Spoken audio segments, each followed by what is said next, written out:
The list is long. There are many ways climate change affects our security.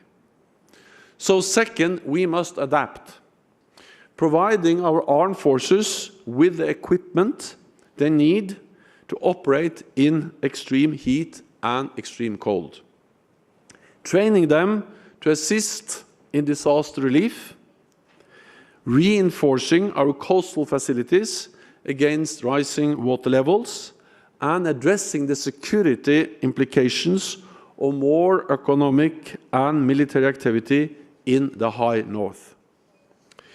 We have identified the initial steps in our adaptation. We now take account of climate change when planning our operations and our missions, and when developing new capabilities. This way, we make sure we remain effective in increasingly harsh environments.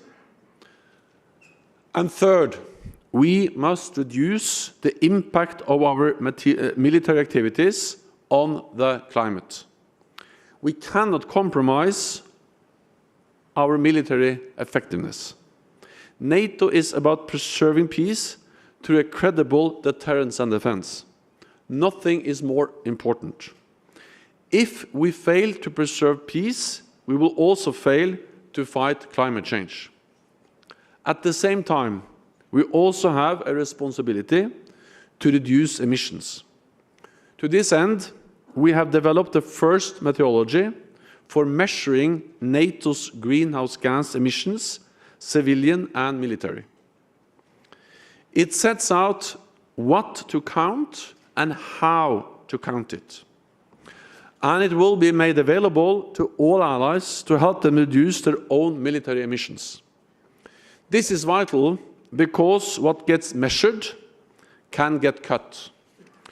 Based on this new methodology, I can announce today the first emission targets for NATO as an organization. By 2030, we will reduce emissions by at least 45%, reducing to net zero by 2050. We have conducted thorough analysis of how to do this. It will not be easy, but it can be done. A big part of this will be our transition away from fossil fuels. All allies are committed to reducing their greenhouse gas emissions as part of the Paris Agreement. Adapting their militaries will contribute to this, including more green tech such as renewables, climate-friendly synthetic fuels, and more energy-efficient solutions. There is a technological revolution happening right now, a green energy revolution, one that can be of huge benefit for our militaries. Already today, the best new cars are actual electric cars. And I believe that in the future, the most advanced military vehicles and the most resilient armed forces will be those that do not rely on fossil fuels.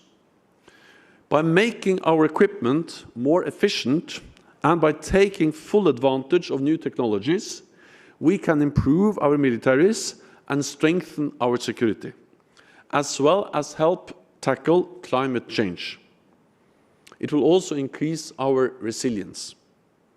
The war in Ukraine shows the danger of being too dependent on commodities from authoritarian regimes.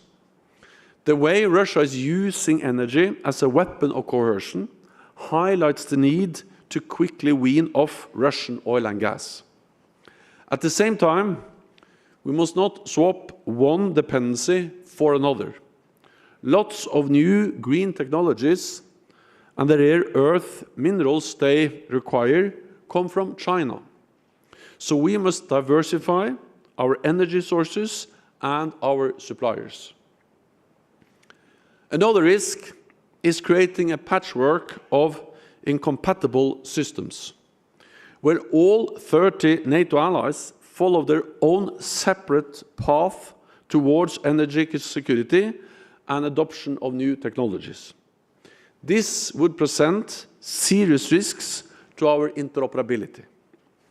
Instead, we should work together to ensure that national policies enhance our collective military strength, and NATO is the ideal platform for allies to coordinate our efforts. By setting shared benchmarks and standards, we can innovate together while maintaining our operational effectiveness. So therefore, I will ask NATO civilian and military authorities to develop a new energy transition by design initiative and present it at the next high-level dialogue meeting next year. These high-level meetings will be held annually, establishing NATO as a nexus between climate and security. Climate change is not a threat that exists far beyond the horizon or long into the future. We see its impact on our security right now. We now have a plan with concrete actions to address the security risks of climate change, to ensure our alliance adapts to the new challenges, and to protect NATO's 1 billion citizens. Thank you so much.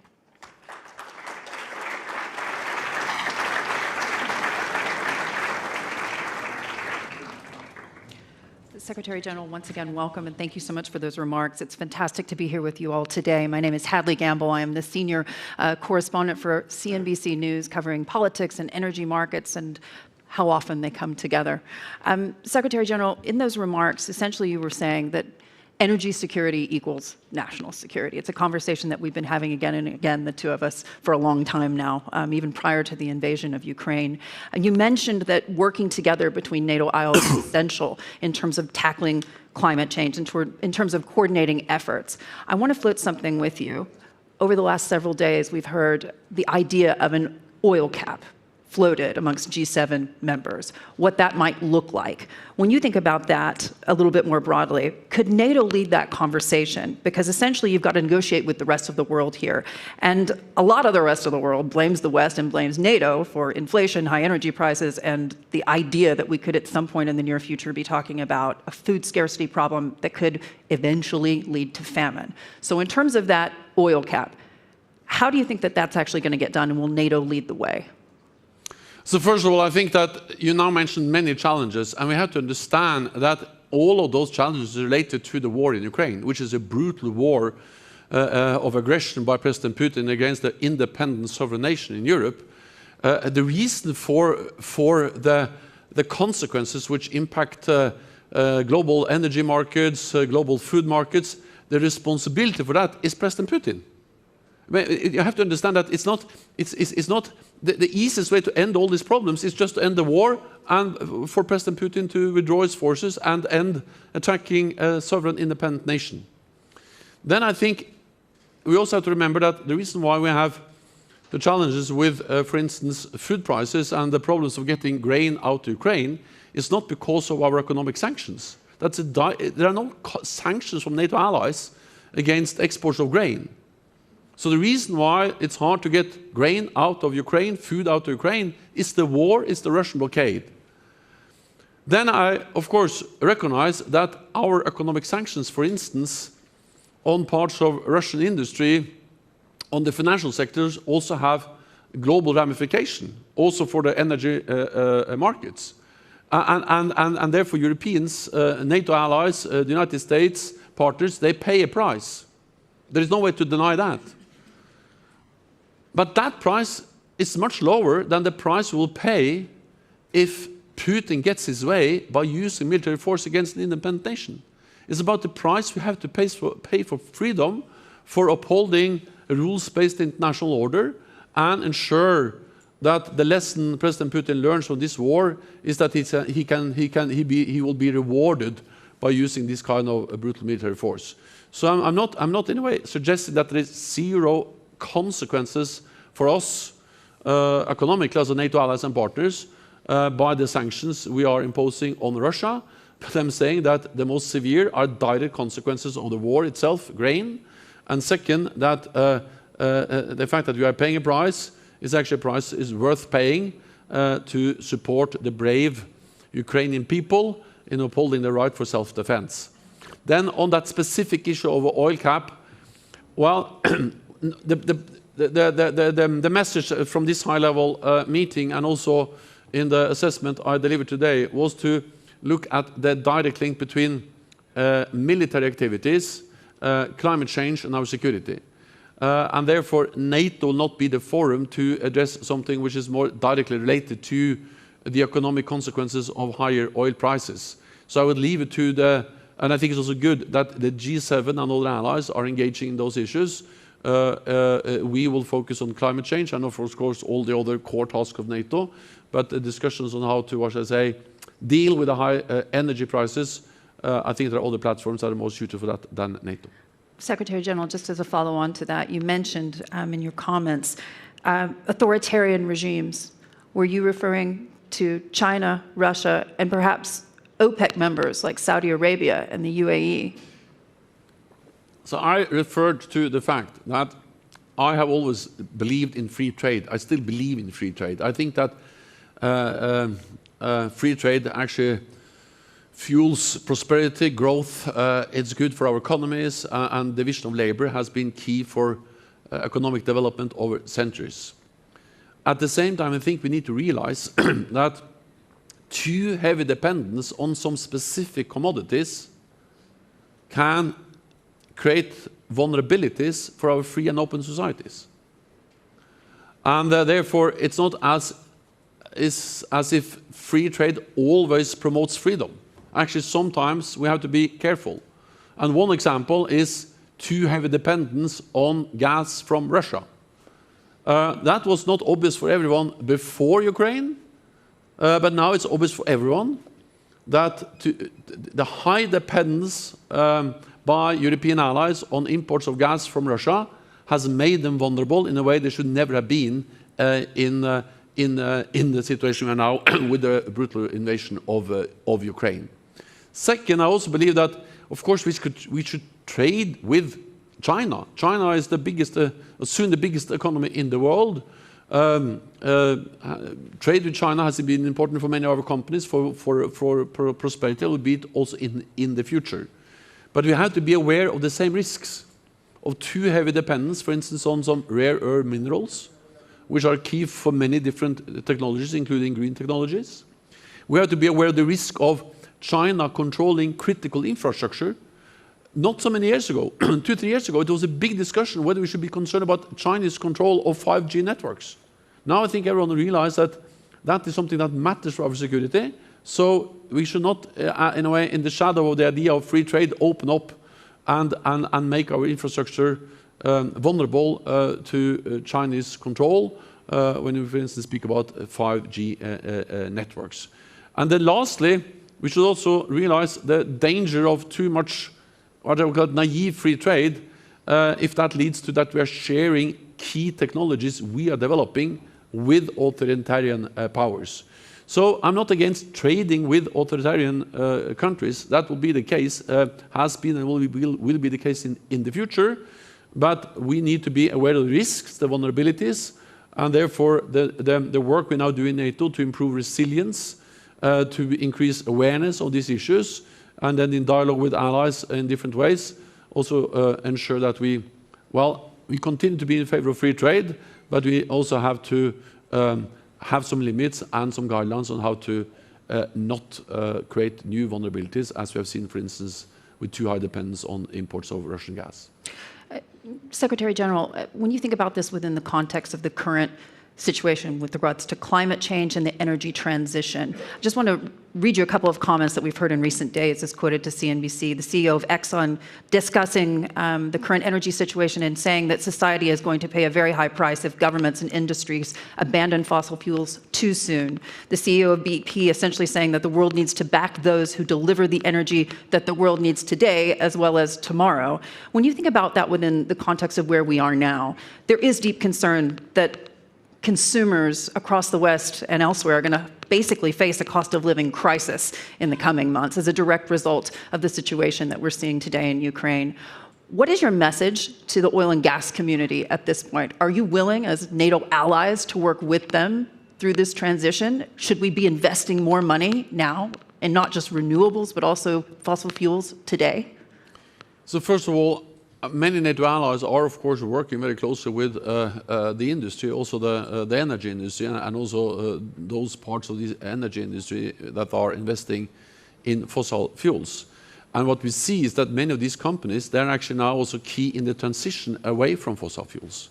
So I think a lot of the technology, the capital, the competence these companies have will be key for the transition away from fossil fuel. So demonizing them isn't the way forward? No, that's never the answer. But because the issue is that the question is not whether we have to move away from fossil fuels. There's no way we can achieve the goals we have set to reduce emissions of greenhouse gases, either by moving away from fossil fuels and or by developing technologies for carbon capture. And I think we have to do both. Then, of course, the high prices we see now, they are a big problem for ordinary households throughout the world. And again, poor people are more vulnerable than rich people because they are more able to pay for higher energy prices. Those who don't have so much, for them this is really, really a serious problem. I think the answer is to increase supply. And of course, what we have seen is that the high prices on oil and gas and also the cut in supply has to some extent led to that some countries are moving back to coal. That is bad for climate, but of course it reflects a desperate situation they are in. Hopefully, and I think that also will happen and is happening, and that is that increased prices on oil and gas will also then incentivize investments in also more energy efficient solutions, because you can reduce emissions just by finding more energy efficient solutions, even though you continue to use different types of fossil fuels, by investing in new types of energy, everything from biofuels to clean scientific fuels to also hydrogen and other green and clean energy sources. And then I am a man that believes in the idea of carbon capture. We have seen several big projects, and I think that with increasing carbon prices and increasing awareness of the need to reduce carbon emissions, there will be big carbon capture projects that will help us to provide both energy and reduce emissions at the same time. You mentioned the backlash there. It's something that the UN Secretary General has also talked about, the risk of backlash because of the higher living costs. Essentially, power prices could take 3 to 5 years to fall back to lower levels, according to the CEO of Germany's largest power producer. There's a lot of speculation at this point about at a time in the near future, potentially as we move into the winter months, that you're going to lose the support of the public. What is NATO's strategy to ensure that that doesn't happen? To convey how important this fight is, and to convey how important it is that we support Ukraine. Of course, there is no way to deny that we pay a price, as I said. But you have to remember that by far the highest price is paid by the Ukrainian people and the Ukrainian armed forces. They're actually fighting every day. We see casualties, we see attacks on cities, on civilian infrastructure, on hospitals, on schools. So I of course, I recognize that also people in NATO allied countries and partners see the consequences of the war because of higher energy prices, and I share those concerns, and as political leaders throughout the alliance, they are addressing that in different ways. But that's a very different situation than the situation people experiences in Ukraine, where they actually are killed and where we see atrocities and where people are afraid of their lives. So we have to put things in perspective. Second, and this is about a kind of moral and political obligation to Ukraine. But second, it is in our interest to support Ukraine. We support Ukraine partly because they are a close partner. We have worked with them for many years. But also because it will be our world, the world of NATO allies, will be more insecure if Putin wins this war. So it's in our security interest to make sure that Ukraine prevails as a sovereign, independent nation, and therefore we need to provide support as long as it takes, and the option has a much higher price than to pay price now to ensure that Ukraine prevails. Secretary General, walk us through how this looks from a hardware perspective. Are we going to see electric F-35s? I mean, where are we today in those types of prototypes? Also, I'm very careful predicting exactly what kind of electric vehicles or whatever. It may be not electric, it may be hydrogen, there may be fuel cells. There are different types of energy solutions. I will not be specific exactly on what will be the winning technology. What we see now, at least when it comes to vehicles, cars, is that electric is really on the offensive. It may be other technologies for more heavy vehicles, for instance, hydrogen. The experts have different views. I think the most important we can do is to support research, development, and price emissions. Because if we support the development of new technologies, if we put the price on carbon emission, it will become profitable to develop clean technologies. And then actually we'll leave to the industry to innovate and to find out exactly what is the best solution to the specific task, either to move big battleships or to move small cars or whatever that is. That's not for politicians, but that's for the industry to decide and then offer those solutions to the military. What I'm absolutely certain about is that if there is a technological revolution taking place in the civilian sector, which is now the case, with less and less dependence on fossil fuels and more new green technologies for all energy solutions in the civilian sector, from electric cars to carbon capture to fuel cells to hydrogen in the civilian sector, it will not be good for the military if we end up as the only fossil fuel sector left in the world some decades from now. That will weaken our military capabilities. So if we want to maintain the technological edge and have the best cars, the best planes, the best technologies, then we need to be green, not only because we care about climate change, but because we care about having the best technologies in our armed forces. So in the short run, there may be a contradiction between green and military effectiveness. In the long run, green and military effectiveness is the same. Secretary General, we only have a few minutes left, and I have to ask you one of the burning questions ahead of the next couple of days, and that, of course, is Sweden and Finland and their joining the alliance. Where are we today with that question? The decisions by Finland and Sweden to apply for membership, they are historic, and that will strengthen the security of Finland and Sweden, of NATO, and be important for the whole transatlantic alliance. At the same time, we need to ensure that when new allies or new countries join the alliance, we have to take into account the security interests of all allies. And Turkey has expressed some serious concerns on issues like terrorism. And we all know that no NATO ally has suffered more terrorist attacks than Turkey. Thousands of people have been killed, and PKK and other groups, they are responsible for these terrorist attacks, and PKK is a terrorist organization. That is something which is also not only many NATO allies proscribe PKK as a terrorist organization, but the European Union, Finland, Sweden.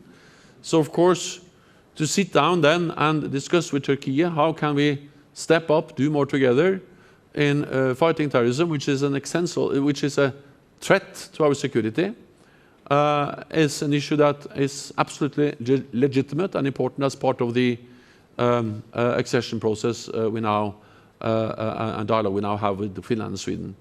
I will not, promise anything. I can only tell you that I have spoken several times with President Erdogan, with the Finnish and the Finnish president and with the Swedish prime minister. We will meet later on today, President Erdogan, President Niinistö, and Prime Minister Andersson, and I hope that we can make some progress, but let's meet first and then I can update you afterwards. Secretary General.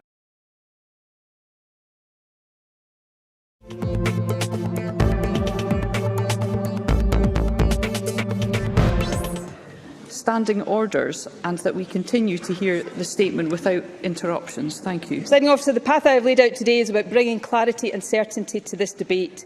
Above all, it is about ensuring that Scotland will have its say on independence.